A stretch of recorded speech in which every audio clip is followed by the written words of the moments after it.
kita kepada Rasulullah Muhammad SAW. Dan mudah-mudahan kelak di yaumul akhir nanti Rasulullah pun mengakui kita sebagai pengikutnya. Dan mudah-mudahan kita bisa bersama-sama beliau, berada di belakang beliau, mengetuk dan membuka pintu surga. Karena dalam sebuah hadis dikatakan, Alhamdulillah Rabbil Alamin, الذي أنزل السكينة في قلوب المؤمنين يزداد إيمانا مع إيمانهم. أشهد أن لا إله إلا الله وحده لا شريك له وأشهد أن محمدا عبده ورسوله والمبعوث رحمة للعالمين.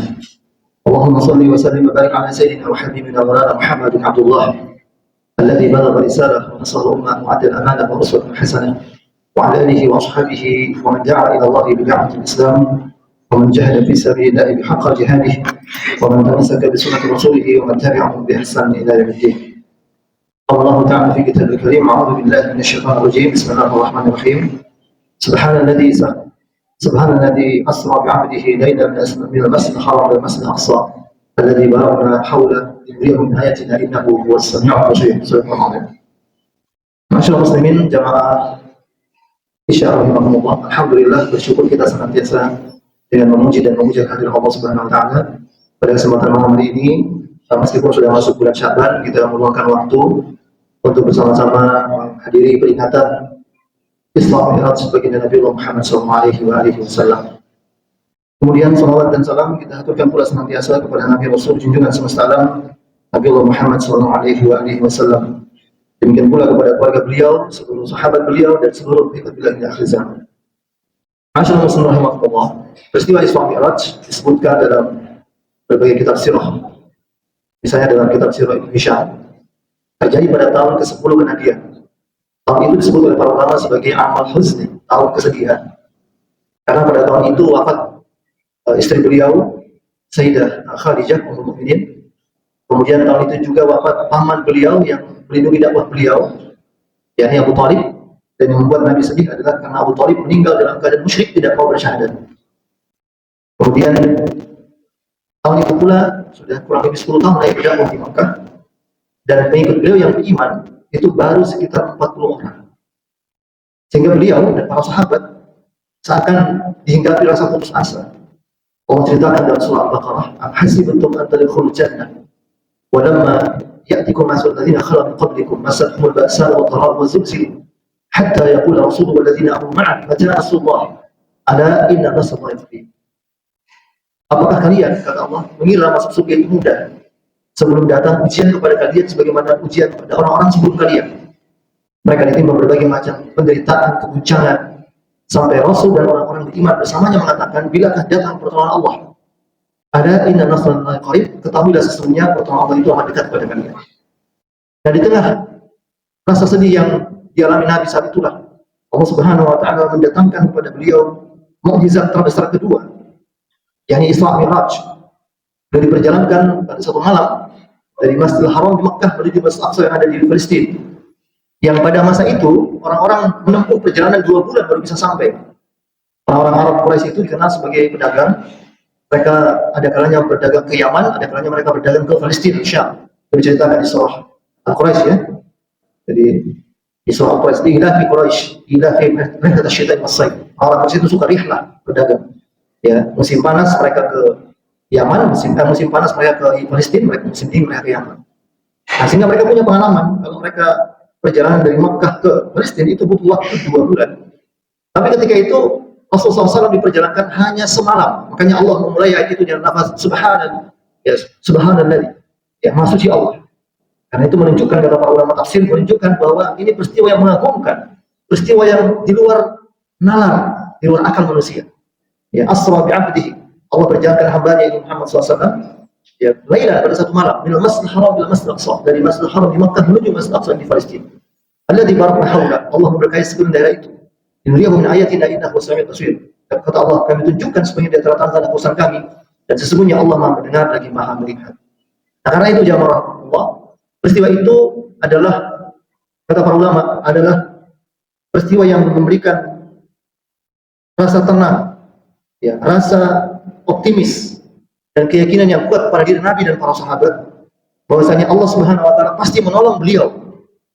Bahwa 10 tahun beliau sudah berdakwah, ternyata penduduk Makkah menolak dakwah beliau, hanya 40 orang masuk Islam dan beriman, sehingga seakan Allah ingin mengatakan kepada nabinya Kalau penduduk bumi menolakmu, maka ketahuilah seluruh penduduk langit itu mendukungmu dan menolongmu. Maka beliau menempuh perjalanan, disebutkan dalam banyak riwayat hadis. Sebagiannya riwayatnya sahih, sebagiannya dhaif. Disebutkan oleh para ulama dalam tafsir. Rasulullah SAW beliau sholat di Masjidil Haram, lalu beliau dibedah dadanya oleh Jibril alaihissalam. Lalu kemudian diisi dadanya dengan air iman dan hikmah. Setelah itu ditutup kembali. Lalu kata Nabi, aku diantar oleh Jibril mengendarai seekor burak semacam kuda terbang sampai tiba di Masjid Aqsa, dan kata Nabi, aku tambatkan burak itu di tempat yang biasa para nabi menambatkan kudanya. Kita tahu bahwa Palestina itu adalah buminya para nabi. Ada banyak nabi rasul yang berasal dari Bani Israel.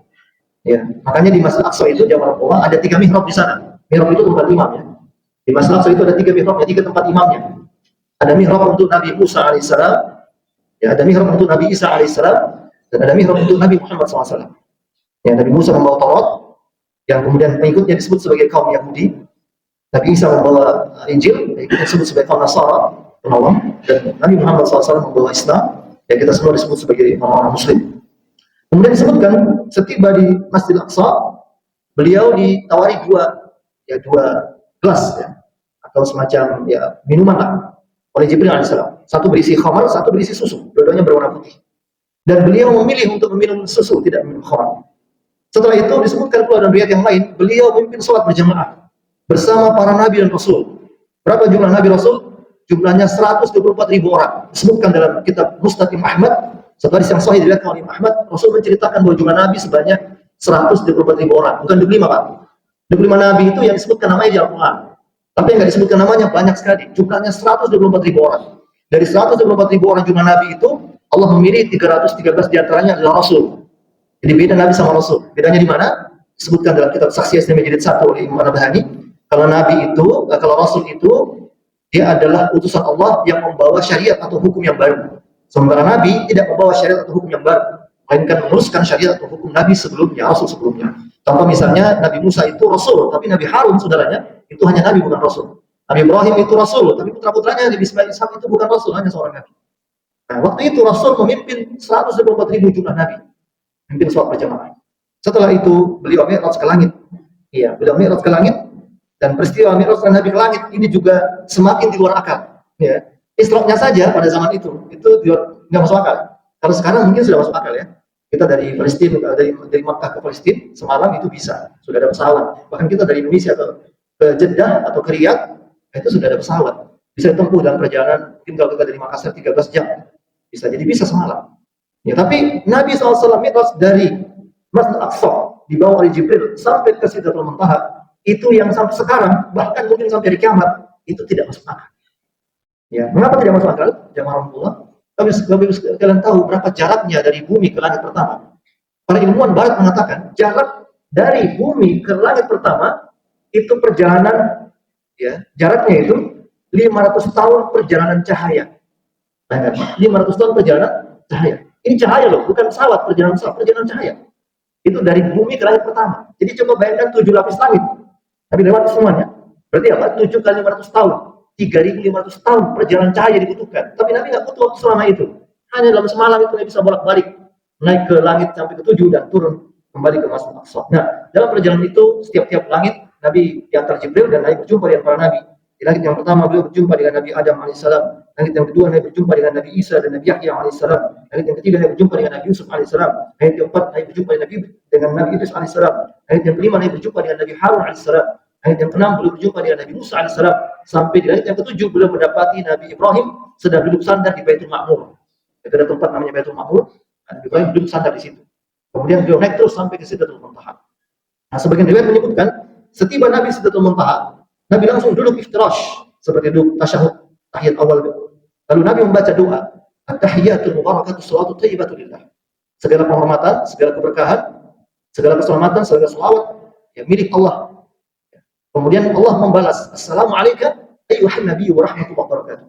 Keselamatan untuk wahai Nabi, semoga rahmat Allah dan berkah Allah tertuju kepadamu. Lalu Nabi menjawab, Assalamualaikum wa ala ibadillah sholihin. Keselamatan kepada kami dan kepada hamba Allah yang soleh, semoga tertuju kepada semuanya. Lalu setelah itu para nabi, para malaikat mengucapkan syahadatain, asyhadu an la ilaha illallah wa wa asyhadu anna Muhammadar Rasulullah. Setelah itu, para nabi, para malaikat yang mengisi surga, mengisi langit beserta Allah Subhanahu wa taala, mereka bersama-sama mengucapkan selawat kepada Nabi. Allahumma shalli ala Muhammad wa ala ali Muhammad dan seterusnya sampai innaka Hamidun Majid. Percakapan antara Rasulullah dengan Allah, dengan para malaikat dan para nabi itulah yang diabadikan dalam doa duduk tasyahud akhir di dalam salat kita, jemaah. Kemudian beliau menerima perintah salat 5 waktu yang awalnya diwajibkan kepada beliau sebanyak 5.000 kali sehari semalam. Ya, berapa? 500 kali ya sehari semalam. Kemudian setelah beliau turun berjumpa Nabi Musa minta dikurangi sampai akhirnya dikurangi jadi 5 kali saja sehari semalam. Kemudian Rasulullah SAW juga diperlihatkan kekuasaan Allah di akhirat. Seluruh peristiwa akhirat Nabi saksikan. Nabi saksikan hisab, ya, penghitungan amal perbuatan manusia. Nabi saksikan mizan, timbangan amal baik dan amal buruk manusia. Cuma saya biasa lihat di daerah Perintis itu ada penjual angsa tulis timbangan surga. Bukan yang itu, Pak, ya. Bukan itu. Ini mizan timbangan betulan, itu mizan. Bukan yang di Perintis itu jualan angsa. Ini biasa tulisan penjualnya situ tulis, ya, ini timbangan surga 10.000 4 kilo. Ternyata 10.000 4 kilo, ya, bukan 4 kilo tapi 4 kilo. Nah, kemudian Nabi juga saksikan ashabul yamin, ashabul shimal, orang-orang yang dapatkan kitab dari tangan kanan, orang-orang yang dapatkan kitab dari tangan kiri.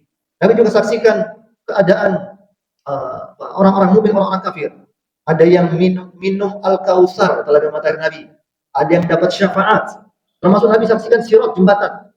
Dan juga Nabi menyaksikan bagaimana keadaan manusia di surga, jannah maupun di neraka an-nar. Nabi saksikan semuanya. Sampai Nabi katakan kepada para sahabat, seandainya kalian mengetahui apa yang kau ketahui tentang akhirat, maka dhahtum qalilan wa bakaitum katsiran. Kalian akan banyak menangis, sedikit tertawa.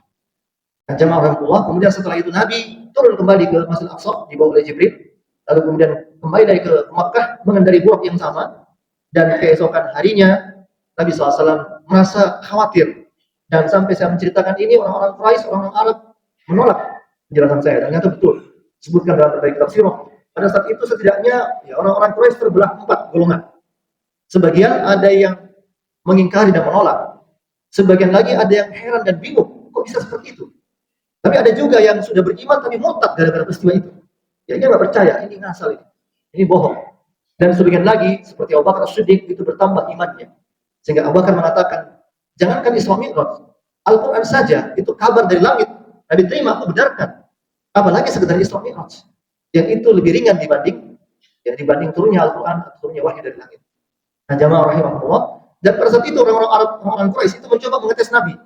Kalau memang engkau benar datang dari Masjidil Aqsa, coba kamu sebutkan berapa jumlah pintunya Masjidil Aqsa, berapa jumlah jendelanya, sebelah mana pintu ininya, pintu itunya, sebelah mana tiangnya. Ditanya Nabi bingung. Tapi nggak ingat semua peristiwa bagaimana model atau sifatnya Masjidil Aqsa. Sampai akhirnya Allah Ta'ala menunjukkan semacam mungkin semacam fotonya, ya. Jadi semacam ada gambarannya itu Masjidil Aqsa, ada terpampang di depan Nabi. Saya ketika orang-orang Quraisy bertanya, ya Muhammad, coba sebutkan berapa jumlah tiangnya Masjidil Aqsa. Nabi sebut, jumlah tiangnya sekian. Nabi hitung sekian, cocok, benar. Berapa jumlah pintunya, sebelah utara, sebelah selatan, Nabi sebutkan sekian. Sehingga tidak satu pun yang mereka tanyakan kecuali semua jawaban Nabi itu benar semua.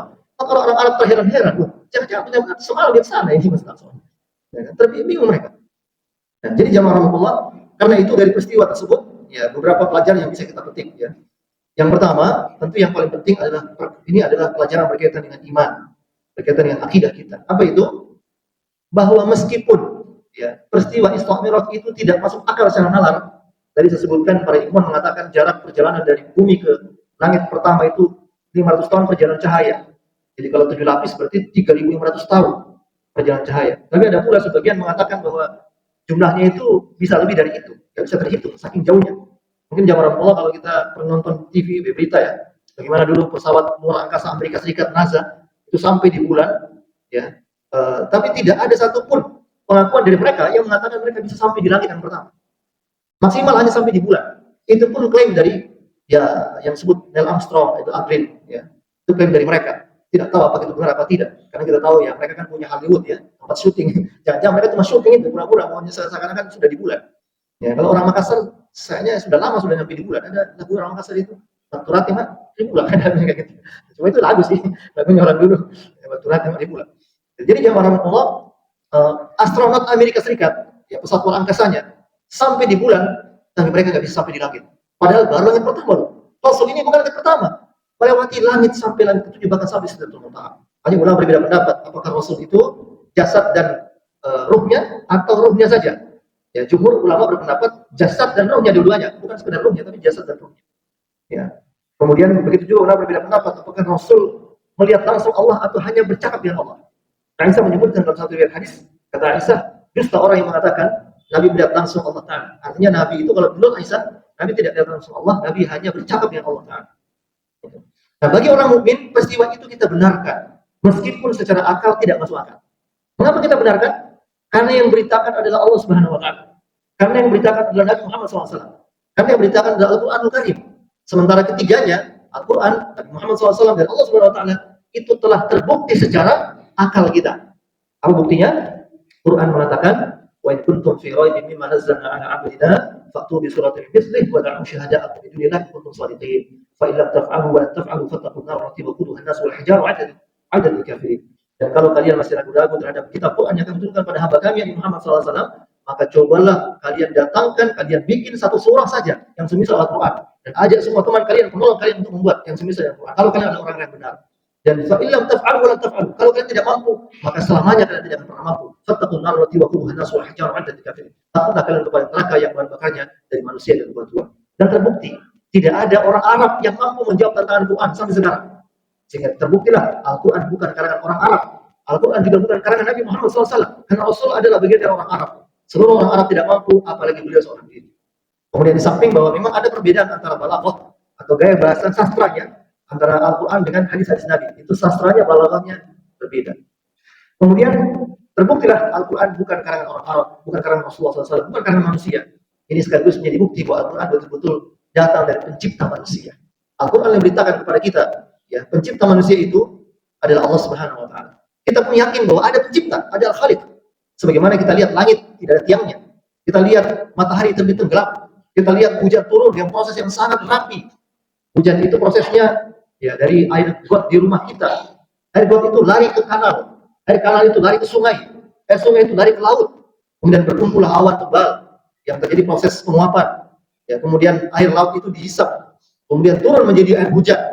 Ya, coba bayangkan jawab Allah, air got dari rumah kita itu ngumpul sampai di sungai, sampai di laut. Begitu sampai di laut semuanya yang tadinya rasanya, ya air got di rumah kita itu rasanya manis, asam, asin, nano-nano. Begitu sampai di laut, semuanya serentak rasanya asin semua. Tapi ikan di laut tidak ada yang asin. Karena tidak ada yang asin, maka begitu ditangkap oleh nelayan, sebagian orang kasih garam supaya jadi ikan asin. Nah, biasanya ikan seperti ini muncul tanggal-tanggal segini, Pak. Ya. Biasa kalau tanggal-tanggal 31 itu, ikan apa di rumah ini? Coba lihat, ikan asin, ikan tanggal tua. Ikan asin, maklum, ini tanggal tua gitu. Jadi katanya nggak usah lihat, kalau mau lihat tanggal berapa, nggak usah lihat kalender. Lihat saja mamanya di rumah. Kalau sudah migrain, tandanya tanggal 25 itu. Nah, tapi kalau dia sakit kepala seluruhnya itu, sakit kepala seluruhnya tanggal 31 itu. Sakit kepala seluruh. Nah, jamaah Allah, jadi itu menunjukkan bahwa semua keteraturan alam semesta ini ada yang menciptakan. Kita diri kita ini jamaah Allah, perhatikan diri kita. Kita tidur malam, jantung kita masih bekerja. Nadi kita masih bekerja, darah kita masih bekerja, semua ginjal, usus, paru-paru bekerja semua. Pertanyaannya siapa yang menyuruh dia bekerja itu? Itu bukti bahwa ada Al-Khaliq, ada pencipta. Siapa pencipta itu? Diutuslah Nabi Muhammad SAW membawa wahyu kepada kita. Dan wahyu itu berupa Al-Quran. Dan Al-Quran terbukti bukan karangan manusia. Karena tidak satu pun manusia yang bisa membuat yang semisal dengan Al-Quran. Bahkan di surah Al-Ahzab Allah tegaskan, Al-Qul la in jama'atul insu wal jinnu ala ayati mithli hadzal Qur'an la ya'tina bimithli walau kana ba'duhum li ba'din dhahira. Katakanlah hai Muhammad SAW, seandainya seluruh manusia dan jin berkumpul untuk membuat satu surah saja yang semisal Al-Quran, maka layak itu dari misli. Mereka tidak akan pernah mampu selama-lamanya membuat yang semisal Al-Quran. Walau kana ba'duhum li ba'din dhahira. Meskipun sebagian antara mereka menjadi penolong bagi sebagian yang lain.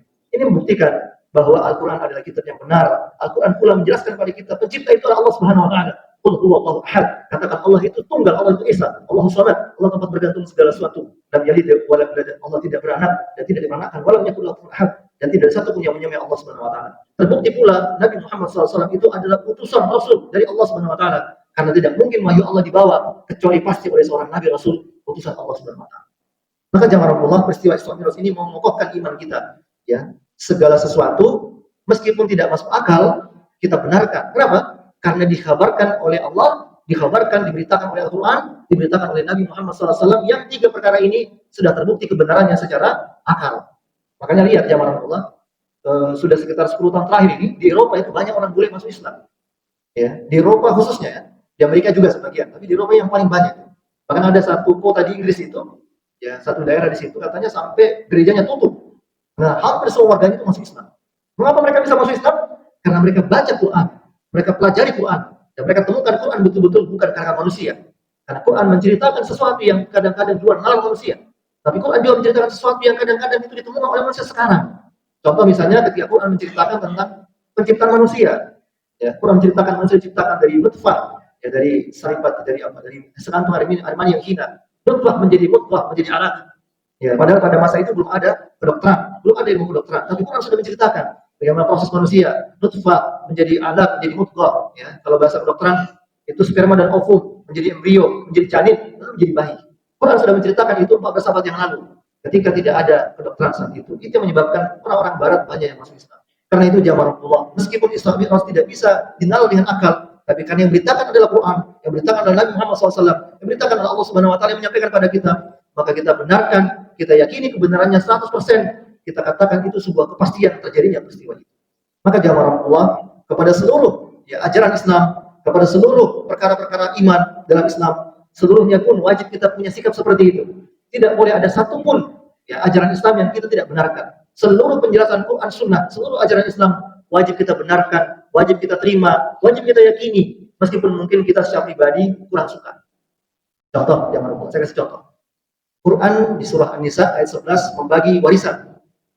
Bagian seorang anak laki-laki sama dengan bagian dua orang anak perempuan. Ini Quran yang bilang, ya Allah yang mengatur, dan Allah itu Zat yang Maha Adil. Nah, kita tidak boleh mengatakan, wah saya nggak cocok itu ayat, saya nggak terima itu. Ini nggak adil. Ya masa anak laki-laki satu orang sama dengan dua orang anak perempuan? Ini nggak adil. Ya tidak bisa. Ini penjelasan Quran wajib kita benarkan, wajib kita terima, wajib kita yakini. Hikmahnya kata para ulama, hikmahnya adalah karena memang dalam Islam yang diwajibkan untuk mencari nafkah itu adalah laki-laki, bukan perempuan. Laki-laki itu tulang punggung. Ya, perempuan itu tulang, katanya tulang rusuk ya, tulang rusuk perempuan. Jadi laki-laki diperintahkan mencari nafkah. Ya, laki-laki yang sibuk mencari nafkah. Ibu-ibu sibuk habiskan duit suaminya kan gitu. Jadi shopping aja ya, shopping kan gitu jamaah orang tua. Jadi itu contoh lain misalnya masih di Quran surah Nisa lagi. Fankihu ma qabalakum minan nisa'i masna wa thulatha wa ruba'. Fa khiftum alla ta'dilu fawahidah. Nikahilah oleh kalian perempuan yang kalian sukai dari golongan kalian. 2, 3 atau 4. Tapi jika kalian takut berlaku tidak adil dengan Allah, maka fawahidah cukup 1. Nah, ini yang dijelaskan Quran. Kita terima, kita benarkan, kita yakini kebenaran. Ya, bahwa Quran mengizinkan laki-laki ta'addud berpoligami maksimal 4 orang istri. Ya, sehingga tidak boleh ada seorang muslim termasuk ibu-ibu yang menolak ayat ini.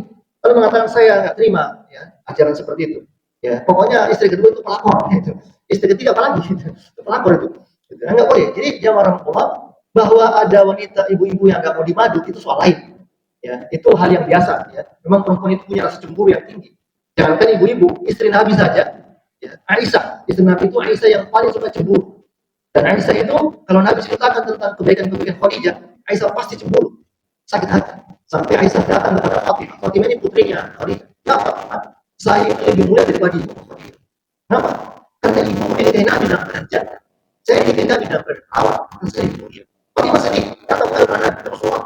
Kata Khadijah. Ya itu kata Aisyah. Ya itu daripada ibu Khadijah. Ya, apa yang Nabi betul yang dikatakan oleh Aisyah. Ibu saya nikahi dalam keadaan janda. Sementara Aisyah saya nikahi dalam keadaan awal. Tapi, karena Nabi SAW. Tapi ibumu adalah perempuan pertama yang mendapatkan berkah aku. Sementara Aisyah itu mendapatkan bekas dari ibumu. Jamaah Allah. Kayak gitu. Jadi memang ya, Aisyah itu perawan dan Khadijah itu janda. Tapi yang pertama mendapatkan perawannya Nabi, ya Pak, perjaka bukan perawannya, perjakanya Nabi itu adalah Khadijah dan bukan Aisyah. Jadi jamaah Allah, ya ibu-ibu nggak mau dimadu itu manusiawi, ya itu sah-sah saja. Tapi yang jelas wajib ibu-ibu menerima ayat tadi, membenarkan ayat tadi. Bahwa dalam Islam memang seorang laki-laki boleh berpoligami ta'addud ya sampai maksimal 4 orang, ya kan itu dibolehkan dalam Islam. Ya, cuma memang ada sedikit perbedaan di zaman Nabi dan zaman sekarang. Di zaman Nabi dan para sahabat itu berpoligami itu kebanyakannya karena mereka menikahi janda-jandanya sahabat. Sahabat gugur sebagai syuhada, perang Badar banyak yang syahid, perang Uhud apalagi banyak yang syahid. Kaum muslimin banyak yang gugur di medan perang, sehingga istrinya jadi janda. Ketika istrinya jadi janda, otomatis tidak ada yang menafkahi. Yang maka pada saat Nabi perintahkan untuk berbuat baik kepada para janda dan puncak dari berbuat baik kepada mereka adalah menikahinya. Maka para sahabat menikahi janda-janda perang. Nah itu bedanya dengan sekarang. Kalau zaman Nabi, para sahabat itu berpoligami, menikahi janda-janda perang. Kalau sekarang bapak-bapak menikahi janda-janda pilang, nah itu bedanya Pak ya. Jadi dulu di zaman Nabi, sahabat itu menikahi janda perang. Kalau sekarang laki-laki mengincar janda pilang. Jadi demi mengincar janda pilang, dia menjandakan istrinya. Ya. Allah tadi. Jadi zaman Rasul gitu. Seluruh ajaran Islam wajib kita benarkan, wajib kita terima, meskipun mungkin secara pribadi kita nggak suka. Contoh lain, Quran mewajibkan, Quran menegaskan, wa halallahu al-bai' wa harrama riba. Dan Allah telah menghalalkan jual beli dan Allah mengharamkan riba. Bahwa riba itu fenomena di masyarakat, itu nggak bisa kita pungkiri. Riba ini fenomena di masyarakat yang bisa kita pungkiri. Jangan Allah. Coba perhatikan iklan-iklan apa pinjaman itu, utang riba itu di mana-mana ada. Bahkan di tiang listrik, ya di pohon-pohon muncul iklannya itu. Anda butuh dana, jaminkan istri Anda, jaminkan BPKB Anda, bukan istri ya, jaminkan BPKB Anda. Itu di mana-mana iklan riba itu macam-macam Pak ya. Gitu. Ya padahal itu jelas ya. Itu dosa besar. Satu di antara dosa besar, dosa riba. Ya ayyuhalladzina amanu taqullaha wa dharu ma baqiya min riba in kuntum mu'minin. Fa in lam taf'alu fa'danu bil harbi min Allah wa rasul. Hai orang mukmin, bertakwalah kepada Allah dan tinggalkanlah sisa riba yang belum kalian pungut. Dan kalau kalian tidak mengerjakan itu kata Allah, ketahuilah kalian sedang mengizinkan perang dengan Allah dan Rasulnya. Sampai Allah mengatakan izinkan perang orang yang memakan riba. Jamaah orang ini wajib kita benarkan. Soal bahwa kita masih punya utang, Ustaz, saya masih punya utang di bank, saya masih punya utang di pembiayaan. Nah itu soal lain. Tapi ayat ini harus kita terima dulu.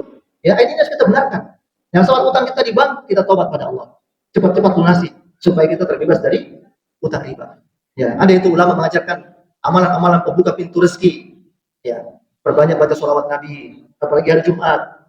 Ya, perbanyak istighfar. Ulama mengajarkan istighfar di waktu sahur khususnya. Itu memperbanyak rezeki dan keturunan. Ya, apalagi kalau hari Jumat, waktu yang makbul untuk berdoa. Perbanyak doa kepada Allah. Khususnya Jumat sore sebelum maghrib, itu waktu mustajab untuk berdoa. Hari Jumat baca surat Al-Kahfi. Ya, sudah saya amalkan semua Ustaz. Saya belum bisa bayar utang saya, lunasi utang saya di bank. Coba baca lagi surat Yasin. Sudah saya amalkan juga, nggak bisa juga saya lunasi utang saya di bank. Coba Bapak pulang ke rumah, ambil surat tanah di lemari. Nah, itu mungkin bisa Pak ya. Karena tadi surat Al-Kahfi sama surat Yasin kayaknya nggak mempan.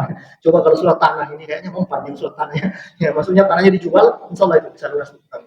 Jadi jangan Allah begitulah. Seluruh ajaran Islam, ya pokok-pokok akidah, iman, ya, syariat, ya yang terkandung dalam Al-Quran Al-Karim, semuanya wajib kita yakini, semuanya wajib kita benarkan, sehingga kita menjadi hamba yang istiqomah dalam keimanan kita, hamba yang kokoh imannya. Ya, termasuk ya kita punya sikap meminta pertolongan kepada Allah Subhanahu Wa Taala semata. Lihatlah Nabi SAW, ketika beliau menghadapi suasana ya sedih karena dakwahnya belum berhasil, kemana beliau minta pertolongan? Tidak ada tempat beliau minta pertolongan kecuali kepada Allah Subhanahu Wa Taala. Maka kita pun orang mukmin harus meneguhkan iman kita. Iyyaka na'budu wa iyyaka nasta'in. Hanya kepadamu ya Allah kami menyembah dan hanya kepadamu ya Allah kami minta pertolongan. Orang mukmin tidak boleh minta rezeki kepada selain Allah. Orang mukmin tidak boleh minta barokah kecuali kepada Allah. Orang mukmin tidak boleh minta keselamatan ya kecuali kepada Allah. Semua pertolongan kita hanya minta kepada Allah Subhanahu Wa Taala. Masya Allah, karena tempoh hari itu ini baru-baru terjadi bencana ya di Sumatera, kemudian sempat juga ada pesawat jatuh di Maros di gunung itu. Tidak bisa dipungkiri sebagian di masyarakat kita itu masih ada yang kadang-kadang percaya mitos ya. Tempoh hari ada pernah kejadian di Jogja kalau nggak salah, Jogja Jawa Tengah itu tsunami dan gempa Jogja Jawa Tengah.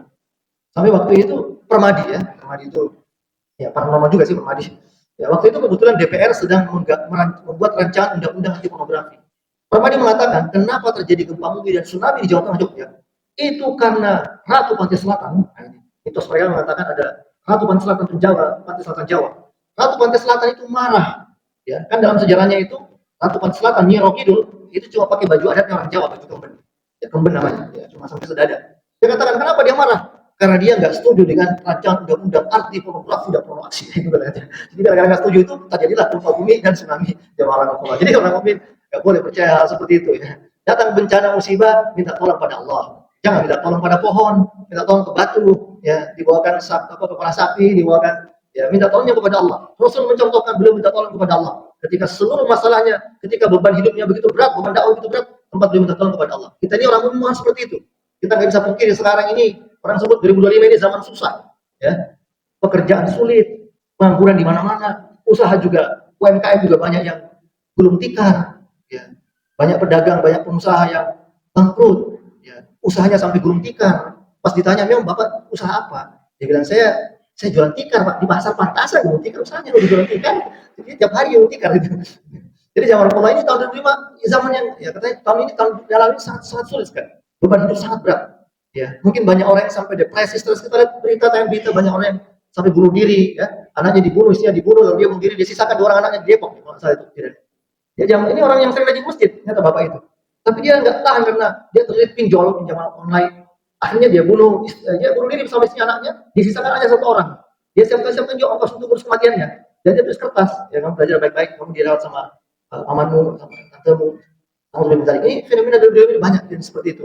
Ya, orang mukmin kalau lagi susah, punya beban hidup, minta tolongnya kepada Allah. Ya, bukan kepada yang lain. Kepada Allah saja kita minta tolong. Ya. Itu pelajaran iman, ya, yang terpenting, yang penting dari iblis. Itu yang pertama. Yang kedua, pelajaran penting yang kedua adalah juga tidak ada soal takwa kepada Allah. Ketika Isra Mi'raj, Nabi mendapatkan perintah sholat 5 waktu. Karena itu kata para ulama, inilah satu-satunya hukum syarak yang Allah langsung memberinya kepada Nabi. Ya, berbeda dengan hukum syarak yang lain, itu lewat perantaraan wahyu Al-Qur'anul Karim. Nah, karena itu jamaah Allah, seorang mukmin wajib menjaga dan menegakkan sholatnya. Allah menegaskan waqimus sholata, ya, inna sholata kanat 'alaikum kita mawquta. Dan dari karena sholat, sesungguhnya sholat itu kewajiban ditetapkan waktunya bagi orang-orang mukmin.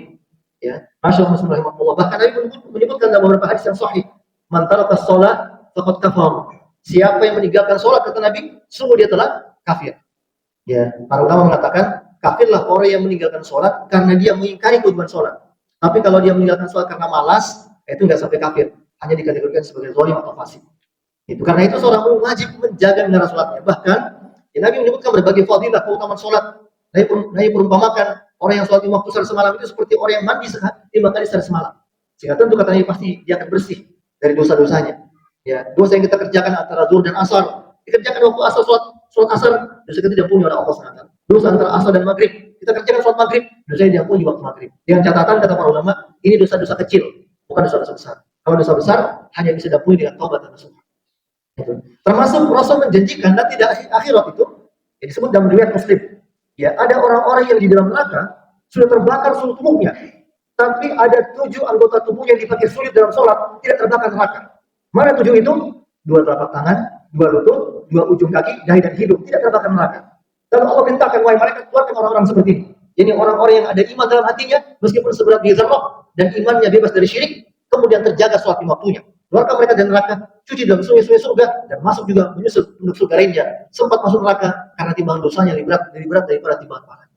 Itu karena dia masih punya iman, masih punya sholat. Gitu. Masih punya iman, masih punya sholat. Tapi kalau ada orang mukmin sholat pun tak punya, ya sholat juga kadang-kadang, tapi kadang-kadang cuma 2 kali sehari, kadang-kadang cuma 3 kali, kadang-kadang cuma 4 kali, ya sama persis rokoknya, ya 2, 3, 4, kadang-kadang 2 kali, kadang-kadang 3, kadang-kadang 4, 2, 3, 4. Itu langsung. Ya. Jamaah rahimahullah, Quran menceritakan nanti orang-orang yang malas mengerjakan sholat disediakan neraka khusus, namanya neraka sakhar. Ya, kemudian orang-orang itu dimasukkan neraka sakhar, dipukul kepalanya sampai hancur. Dan mereka bertanya, masalah hukum di sakhar, mengapa engkau masuk neraka sakhar? Mereka menjawab, qalu lam nakun minal musallin, karena kami bukan orang-orang yang menjaga sholat kami di dunia. Jadi jamaah rahimahullah, ya, nasihati anak cucu kerabat kita, menantu kita, mertua kita, keluarga kita yang masih malas sholat, peringatkan itu jamaah. Kalau ada orang mukmin nggak sholat sama sekali di dunia, maka tidak ada jaminan dia bisa masuk surga. Dia bisa kekal di neraka sakhar. Ya. Sementara mereka yang masih punya iman bersih, bebas dari syirik, dan masih punya sholat yang terjaga, sebanyak apapun dosanya, kata para ulama, pada akhirnya dia jadi penduduk surga, meskipun sempat merasakan neraka dulu. Kalau timbangan dosanya lebih berat daripada timbangan pahalanya. Gitu. Tapi masih dapat dia tiket surga, karena masih punya sholat. Dan jamaah rahimahullah, karena itu Allah Subhanahu wa taala peringatkan pada kita di surah Al-Ma'un, "Fawailul musallin," kata Allah. Maka celakalah orang-orang yang sholat.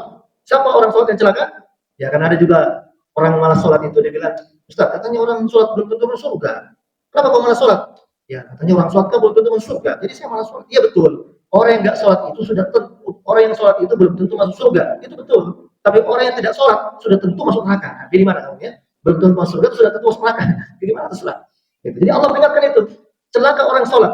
Alladzina ma'al sholatim sahun, yaitu orang yang lalai dalam sholat. Apa itu lalai dalam sholat? Kata ulama, 1, orang yang meninggalkan suatu waktu tanpa uzur syar'i, tanpa alasan yang benar. Ya, hanya gara-gara acara pengantin. Ya, saya ibu-ibu itu sebagian, saya perhatikan ibu-ibu ya, sebagian. Enggak semua juga. Biasanya kalau habis lebaran, ya, waktunya Ramadan dia rajin ke masjid, bahkan i'tikaf di masjid. Begitu selesai lebaran, gara-gara acara pengantin, enggak sholat maghrib, tidak sholat isya. Suaminya tanya, "Bu, kenapa tidak sholat?" Bilang, "Dari selalu ini Pak ya, baru ini. Kemana kantor? Nah tahu kita Allah bilang, kami lu kemana kantor? Atau jauh itu. Kemana kantor kami?" Nah masalahnya dari Mas Salom, ini engkau sholat, engkau salam ini 1 juta. Ya, biasa ibu itu kalau mau acara pengantin, wajahnya sudah dilukis, merah, kuning, hijau, di langit yang biru. Kemudian alisnya dicukur, ya, alisnya dicukur juga itu, ya, dicukur alisnya, diganti pakai pensil, ya Allah. Nah, pas kebetulan itu acara pengantin, pas itu musim hujan, ya, jadi sampai di sana, tetangganya tanya, ya, alisnya di mana 1 biji, Pak Haji. Jadi jamaah Allah tidak boleh meninggalkan sholat tanpa udzur syar'i. Kata Allah sahun, lalai orang yang meninggalkan sholat tanpa udzur syar'i. Ya, kenapa? Karena dalam Islam hampir tidak ada alasan kita meninggalkan sholat. Semua ada solusinya. Ya, orang sakit ada solusinya. Tadi katakan salat qaim. Kalau tastati' fajulusan, boleh tastati' fajuban. Sholat kamu berdiri. Kalau nggak mampu berdiri, sholatnya duduk. Kalau tidak mampu duduk, maka sholatnya berbaring. Mustaqim semampumu. Jadi orang sakit bisa sholat duduk, duduknya juga terserah. Mau di kursi, mau iftirash, mau duduk bersila, mau sambil sholat terserah. Ya. Hanya kata para sahabat, Nabi ketika sedang sakit, sholat beliau sholat duduk, beliau memberikan isyarat posisi sujudnya lebih rendah daripada posisi rukuknya. Nah, itu saja. Selebihnya kaifiatnya sesuai kemampuan. Kaifiatnya tata caranya sesuai kemampuan kita. Ya. Ada lagi orang nggak sholat gara-gara dia saya lagi di rumah sakit, saya nggak bisa sholat. Atau saya lagi sibuk acara pengantin tadi itu, saya nggak sholat. Ya, atau sibuk di kantor, ya, atau lagi macet jalan nggak sholat. Ya ada solusinya. Apa itu? Jamak sholat. Ibnu Abbas meriwayatkan satu hadis sahih riwayat Muslim. Ya, Ibnu Abbas menceritakan, ya karena Nabi SAW jamaah bain al-dhuhr wa asr, wa bain al-maghrib wal isya, laysa fil marid, wa laysa fil matar, wa laysa fil khauf. Adalah Nabi SAW pernah menjamak antara sholat zuhur dan asar, sholat maghrib dan isya, bukan karena beliau sakit, bukan karena hujan turun, bukan karena beliau takut keluar rumah, tapi kata Ibnu Abbas beliau mengerjakan itu untuk tidak memberatkan umatnya. Jadi jamak sholat itu menggabung sholat, ya, 2 waktu sholat itu bisa dikerjakan ketika sedang safar perjalanan, ketika sedang sakit boleh jamak sholat, ketika hujan turun motor boleh jamak sholat, ketika khauf takut keluar rumah ada bencana musibah boleh jamak sholat. Bahkan kata para ulama sebagian mengatakan dalam alasan apapun, keadaan apapun, selama bukan karena maksiat, seorang boleh menjamak sholat. Tadi misalnya karena macet di jalan, dokter mau operasi pasien, ya, ini ada orang kecelakaan mesti dioperasi segala macam. Dalam keadaan seperti itu, ada seorang ibu yang ngurusin anaknya 3 orang, 4 orang masih kecil-kecil semua, dia nggak sempat sholat maghrib. Ada yang sudah nangis, ada yang macam-macam. Akhirnya ada jamak maghrib isyanya. Karena kata para ulama itu boleh jamak sholat. Ya, meskipun bukan juga sering, ya, sesekali gitu, bukan juga tiap malam jamak terus, ya, bukan seperti itu, ya. Sesekali karena mungkin ada hal-hal seperti tadi, itu boleh seorang menjamak sholat. Jadi apa sulitnya mengerjakan sholat? Boleh dijamak. Ya, apalagi, Ustaz saya agak sulit sholat, kenapa? Saya perjalanan itu naik kapal laut ke Surabaya, baru naik kereta api ke Jakarta, baru naik busway lagi ke Bogor. Ya kan bisa kalau safar seperti itu musafir boleh mengqashar sholat. Fa idza darabtum fil ard fa laysa 'alaykum junahun an taqsuru sholat min as-shalah. Dan jikalau engkau benar-benar dalam perjalanan kata Allah, maka tidak ada dosa bagimu untuk mengqashar mereka sholatmu. Semua sholat dikerjakan 2 rakaat, kecuali maghrib tetap 3 rakaat. Yang lain 2 rakaat semua. Qashar sholat. Ya, qashar sholat. Meskipun memang ulama berbeda pendapat tentang jarak musafir, ya. Sebagian ulama seperti Imam Syafi'i berpendapat jarak musafir itu sebagaimana riwayat dari Ibnu Umar, sahabat mengqashar sholat dalam perjalanan 4 barid sama dengan 88,3 km. Dibulatkan jadi 90 km. Musafir perjalanannya mesti minimal 90 km baru dikatakan musafir. Ya, tapi kalau Imam Ahmad, ya, mengutip hadis riwayat Muslim juga ada dalam kitab Musnad Imam Ahmad disebutkan bahwa Nabi pernah mengqashar sholat dalam perjalanan sejauh 1 farsakh. Berapa 1 farsakh itu? 1 farsakh itu sekitar 7 km, Pak. Nabi mengqashar sholat 7 km sudah qashar sholat, sudah musafir. Gitu. Jadi memang ada beda pendapat ulama di situ. Terserah kita ikut mazhab yang mana, terserah mana yang mau kita dibuat. Tapi ulama sepakat seorang musafir itu harus lewat perbatasan kotanya. Jadi meskipun ya perjalanannya sudah 90 km, tapi dia cuma putar-putar keliling di Makassar, nah itu tidak terkategori musafir, ya. Kemungkinan dia itu supir Grab barangkali, ya, supir Grab barangkali, ya. Gitu. Nah gitu jamaah pula. Jadi harus melewati perbatasan kota. Jadi ada namanya sholat qashar bagi musafir. Apalagi saya nggak sholat gara-gara saya tertidur. Bangun saya sudah jam 7 pagi, saya belum sholat subuh. Nah kalau tertidur, ada namanya sholat qadha. Nabi bersabda, "Man nama aw nasiya falyusalli fasalli idza dzakara." Siapa yang tertidur atau lupa dan tidak sempat sholat, kata Nabi sallallahu alaihi wasallam, ketika dia teringat atau terbangun. Jadi kalau pas bangun, tertidur yang betul-betul tertidur, ya. Misalnya mungkin orang yang kerjanya shift malam, ya, atau mungkin kayak tempo hari di Sumatera bencana, ya, sibuk bencana segala, tertidur pulas. Ya, sampai akhirnya terbangun, sudah jam 10 pagi. Ya enggak apa-apa. Langsung mungkin ke WC dulu, buang air kecil, istinja, wudu, langsung sholat subuh jam 10 pagi. Sah sholat subuhnya. Namanya sholat qadha. Ya, mengqadha sholat. Yang tidak sah, kalau bangun jam 10 pagi, pergi ke WC, buang air kecil, habis itu wudu, lalu ngopi dulu. Nah, itu enggak sah, ya. Jadi habis wudu langsung sholat aja, ya, tinggal ngopi dulu. Nah, itu namanya sholat qadha. itu sah. Nah, jadi nggak ada alasan tertidur lupa masih bisa sholat. Ya, masih bisa sholat. Jadi jamaah Allah hampir tidak ada alasan. Karena itu kalau ada orang yang tidak mau sholat, ya mungkin dia sudah mau sholat. Karena semua kemudian sudah mengasih sholat jamak, sholat qasar, sholat qadha, sholat bagi orang yang sakit, semua ada keringanan-keringanan, semua ada rukhsah diberikan oleh Allah Subhanahu wa taala. Itu yang pertama, orang yang lalai dalam sholat, orang yang meninggalkan sholat tanpa uzur. Apalagi yang kedua, orang yang mengerjakan sholat tetapi melakukan kesalahan yang menyebabkan sholatnya jadi batal, tidak sah. Misalnya sengaja meninggalkan rukun sholat, ya. Apalagi contoh misalnya yang disebut Nabi dalam hadis itu, ya ada orang kata Nabi yang sholat selama 60 tahun, tapi tidak satu pun sholatnya diterima oleh Allah Subhanahu wa taala. Kenapa? Yutimmu ruku' wa yutimmu sujud. Kadang-kadang sempurna rukunya, tapi nggak sempurna sujudnya. Yutimmu sujud wa yutimmu ruku'. Kadang-kadang sempurna sujudnya, tapi nggak sempurna rukunya. Ya, itu tidak tumanina, tergesa-gesa dalam sholat. Nabi perumpamakan seperti buruh yang matuk makanan, cepat sekali sujudnya. Nah, orang sholat seperti ini kata Nabi itu tidak diterima sholatnya di sisi Allah Subhanahu wa taala karena tidak tumanina. Gitu. Jadi tumanina itu menurut Imam Ahmad masuk rukun. Imam Syafi'i mengatakan tidak masuk rukun, tetapi dia wajib sertakan dalam setiap gerakan sholat kita. Apa standar minimalnya tumanina? Kata para ulama, yang penting kita baca doa-doa dalam sholat pasti tumanina. Doa ruku, doa i'tidal, doa sujud. Kalau kita baca itu doanya, insya Allah kita pasti tumanina. Kenapa? Karena ada jeda dulu, tidak langsung berpindah ke gerakan berikutnya. Ada jedanya selalu. Doa yang paling pendek dalam sholat kita itu ada doa dulu di antara dua sujud. Saya pernah contohkan, saya baca doa yang paling pendek, Rabbighfirli, ighfirli. Lafaznya cuma dua, Rabbighfirli, ighfirli. Itu pun kalau kita baca masih butuh waktu 2 detik minimal, 2 detik. Rabbighfirli, ighfirli, 2 detik. Ya, jadi selalu ada jedanya. Nah, kalau kita sholatnya pakai baca doa sholat, insya Allah sholat kita tumanina. Nah, kalau berjamaah gimana? Kalau berjamaah, Nabi juga peringatkan. Kata Nabi SAW, aku lihat di hari kiamat ada seorang yang kepalanya seperti keledai himar. Siapa mereka? Kata Nabi, mereka lah orang yang sholat mendahului imamnya. Jadi ketika sholat berjamaah tidak boleh mendahului imam, tapi juga tidak boleh terlambat dari imam. Dua-duanya tidak boleh. Nah, itu jamaah Allah wajib kita jaga sholat kita sebaik mungkin agar betul-betul sah. Termasuk tidak boleh seorang berbuat ihdas, yakni berbuat bid'ah, yang membuat amalan atau mengarang-arang praktek sholat yang Rasul tidak contohkan ajarkan, seperti yang sempat terjadi di sering kali dalam Ramadan ya. Ada orang tarawih 23 rakaat dalam tempo berapa itu? Berapa? 7 menit kalau nggak salah ya. Nah, itu bid'ah itu. Ya, praktek sholatnya tidak mengikuti praktek Nabi SAW. Ya, ada orang sholat pakai bahasa Arab plus pakai bahasa Indonesia. Itu namanya bid'ah itu. Adapun perbedaan pendapat ulama saat ini dalam perkara fikih seperti sholat misalnya, itu semuanya punya dalil. Imam Malik tidak mengajarkan sedekap, itu punya dalil. Imam Syafi'i mengajarkan qunut subuh.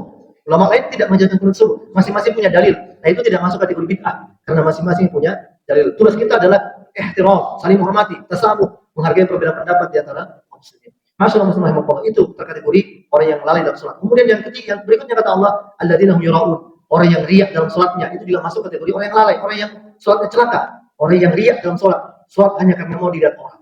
Di zaman Nabi SAW begitu orang munafik. Orang munafik itu orang-orang yang pura-pura masuk Islam. Mereka sholat di masjid hanya waktu zuhur, asar, maghrib. Kalau isya dan subuh mereka nggak ke masjid. Kenapa? Karena di masjid Nabi sudah gelap, sehingga sudah tidak ketahuan lagi mana orang yang ke masjid mana tidak. Nah, padahal Nabi katakan, ya, andai saja mereka tahu keutamaan sholat isya dan subuh di masjid, maka tentu mereka akan merangkak menuju masjid. Nabi janjikan dalam riwayat Muslim, siapa yang sholat isya berjamaah di masjid, pahalanya seperti sholat malam nisful lail, separuh malam. Dan siapa yang sholat subuh di masjid berjamaah, pahalanya seperti sholat malam kulluha, sepanjang malam dia sholat malam. Nah, karena itu kita juga wajib jamaah Allah jaga sholat berjamaah kita, meskipun nggak berbeda pendapat soal hukumnya, tapi kita sebagai kaum laki-laki isi saf-saf masjid kita dengan berjamaah. Masyaallah Allah perintahkan kita dengan sholat itu agar kita menjadi hamba yang bertakwa kepadanya. Wa aqimus sholata inna sholata tanha 'anil fahsya wal munkar. Dan dirikanlah sholat, sesungguhnya sholat itu mencegah kalian dari perbuatan keji dan munkar. Karena itulah jamaah Allah, momentum Isra Mi'raj juga kita wajib menjaga takwa kita, mengokohkan takwa kita kepada Allah. Dan sholat yang kita kerjakan, kita menjadi hamba yang taat pada Allah, kerjakan seluruh perintahnya, tinggalkan seluruh larangannya, hingga kita betul-betul menjadi hamba yang bertakwa kepadanya. Demikian pula pada Isra Mi'raj juga kita diajarkan tentang bagaimana mengokohkan ukhuwah dan dakwah.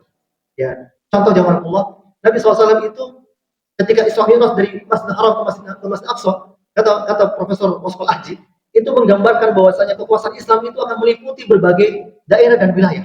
Dan terbukti sekarang, kaum muslimin meskipun mereka berbeda sukunya, berbeda rasnya, berbeda bangsanya, tapi Allah ikat mereka dengan ikatan ukhuwah, ikatan akidah Islam. Innamal mu'minuna ikhwatun. Semua orang beriman itu bersaudara. Maka jaga ukhuwah kita, jaga persaudaraan kita, apalagi ini nisfu Sya'ban ya. Yang Sya'ban itu hari Selasa kalau nggak salah. Itu Nabi janjikan dalam hadis.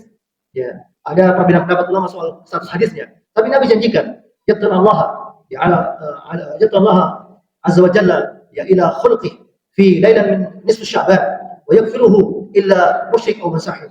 Allah Subhanahu wa taala melihat hambanya, makhluknya pada malam 15 Sya'ban, nisfu Sya'ban. Dan Allah menurunkan ampunan kepada mereka semua kecuali orang-orang musyrik dan orang yang bermusuh-musuhan.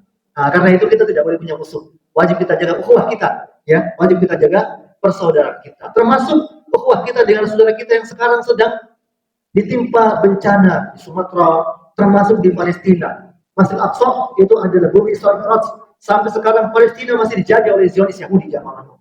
Sudah ada gencatan senjata, perjanjian damai. Tapi sejak perjanjian damai, 400 orang lebih kaum muslimin gugur dalam medan perang. Nah, ini seruan para ulama menyerukan kaum muslimin harus bersatu untuk membebaskan Palestina. Dan seruan itu utamanya ditujukan kepada para penguasa. Karena para penguasa punya tentara, punya prajurit. Tugas mereka menyatukan tentara untuk memerdekakan, membebaskan Palestina dari penjajahan Yahudi. Nah, karena itu, di samping ukhuwah, kita juga wajib kokohkan dakwah. Ya, agar kaum muslimin mampu melaksanakan Islam secara total dalam kehidupan, sehingga betul-betul Islam ini akan hadir sebagai rahmat bagi seluruh alam semesta, sebagaimana janji Allah dalam surah Al-Anbiya, "Wa ma arsalnaka illa rahmatan lil alamin." Dan tidaklah kami mengutusmu Muhammad SAW kecuali sebagai rahmat bagi seluruh alam semesta. Imam Syaukani mengatakan dalam tafsirnya Fathul Qadir, dia katakan tidaklah Allah mengutus nabinya kecuali membawa syariat yang kalau syariat itu diamalkan, diterapkan secara total keseluruhan, maka pastilah Islam akan benar-benar hadir sebagai rahmat bagi seluruh alam semesta. Peristiwa Isra Mi'raj itu adalah awal mula kemenangan dakwah Islam. Nabi hijrah ke Madinah dan Nabi terapkan Islam di sana secara keseluruhan. Nah, kita juga berharap momentum Isra Mi'raj ini menjadi momentum untuk kemenangan umat Islam, dakwah Islamiyah, sehingga Islam betul-betul hadir sebagai rahmat bagi seluruh alam semesta. Demikian jawaban Allah. Semoga kita semua yang mampu mengokohkan iman kita, takwa kita pada Allah Subhanahu wa taala, kita pelihara dan kita perbaiki salat kita, dan kita jadi hamba yang senantiasa taat pada Allah. Kita jaga pula ukhuwah kita. Ya, demikian pula kita bersama-sama mendukung tegaknya Islam secara keseluruhan, tegaknya Islam secara kafah. Insyaallah di hari itu insyaallah kita akan mendapatkan keberkahan di akhirat dan Islam akan betul-betul hadir sebagai rahmat bagi seluruh alam semesta. Akhirul kalam, saya tutup dengan doa kepada Allah Subhanahu wa taala. Bismillahirrahmanirrahim. Alhamdulillahirabbil alamin. Wassalatu wassalamu ala nabiyyina Muhammadin wa ala alihi wa sahbihi ajma'in. Allahumma ighfir lana wa liwalidayna warhamhum kama rabbuna shighara. اللهم اغفر للمسلمين والمسلمات والمؤمنين والمؤمنات الاحياء منهم والاموات انك سميع قريب مجيب الدعوه يا قاضي الحاجه.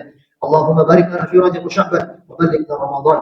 اللهم انصر اخوان المسلمين في سمطرة وفي فلسطين وفي السودان وفي اندونيسيا وفي كل شائر بلاد المسلمين. اللهم ارحم امه سيدنا محمد صلى الله عليه وسلم في كل مكان في كل زمن الى يوم القيامه. اللهم اعز الاسلام والمسلمين ودمر اعداءك اعداء الدين. اللهم انا نسالك علما نافعا ورزقا طيبا وعملا صالحا متقبلا. اللهم انا نسالك سلامه في الدين وعافيه في الجسد وزياده في العلم ورحمه في الرزق وتوبه قبل الموت ورحمه عند الموت ومغفره بعد الموت ونجاة من النار. اللهم حول علينا في سخط وضعف الحساب. اللهم يا منقلب القلوب ثبت قلوب العابدين وطاعتك برحمتك ارحم الراحمين. اللهم ارنا الحق حقا وارزقنا اتباعه وارنا الباطل باطلا وارزقنا اجتنابه. ربنا هب لنا من ازواجنا وذريتنا قرة اعين واجعلنا للمتقين اماما. ربنا اتنا في الدنيا حسنه وفي الاخره حسنه وقنا عذاب النار. وصلى الله على نبينا محمد وعلى اله وصحبه وسلم واخر دعوانا ان الحمد لله رب العالمين. سبحانك اللهم وبحمدك اشهد ان لا اله الا انت واستغفرك واتوب اليك. السلام عليكم ورحمه الله وبركاته.